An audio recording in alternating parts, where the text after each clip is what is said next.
The way that I blacked out, the position that my body laid forward, my elbow was on my main artery in my leg, which caused the damage to my leg, which needed to be removed. Woke up in Walter Reed. I was in a coma for 2 weeks, and I woke up on June 24th. From the kidney failure and the liver failure, his body was swollen, really swollen, and they had tubes, they had wires hooked up to him, machines hanging onto the bed, and I couldn't even speak. I couldn't even say anything. Like, they had to take him from point A to point B in seconds, because they said if they waited any longer, he could have died. It was that severe. I came out of the coma and I had everything hooked up to me, my arms, wound vacs, kidney dialysis. I had tubes down my nose, down my throat, bands around my arms and my hands.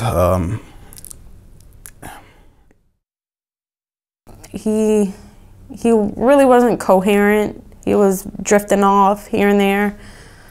But he could see that myself and his brother, mom, all of the siblings were there. But it wasn't until I got out of a severe intensive care unit and moved up on the ward that I actually realized my leg was missing. My main issues with traditional housing, actually navigating through the doors with my wheelchair, I hit my knuckles on everything. Turning around, trying to be mobile, turning circles, hitting my leg. The situation we were in before was just a bathtub, and then we had to get a seat for the bathtub. And then it was actually getting out of the wheelchair into the seat.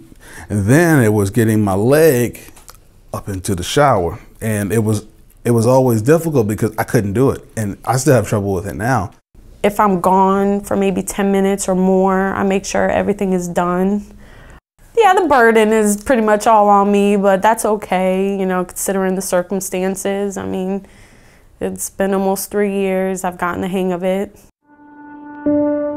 With the home the way that it is and the way that it's set up, it pretty much answers any kind of issue or need that anyone would actually have.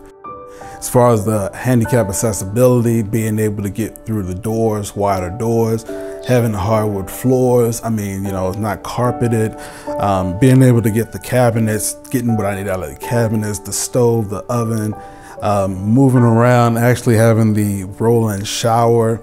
I can transfer myself and transfer on a level plane instead of like trying to get up, get out, get dried off, and trying to get myself together.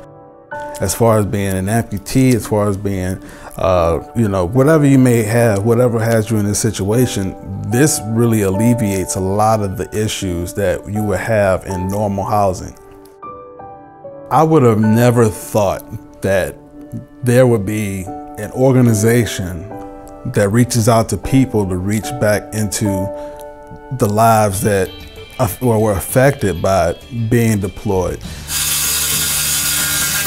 I would have never thought something as big as a home being built. You know, nothing can get any better than that. You know, having it to be fully adaptive, everything that they need to live on. I would never have thought that, you know, and it's really amazing. It's a blessing.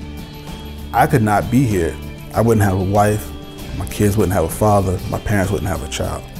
But being here now, the way my life is going, I'm actually still moving forward. I mean, I'm not letting anything hold me back.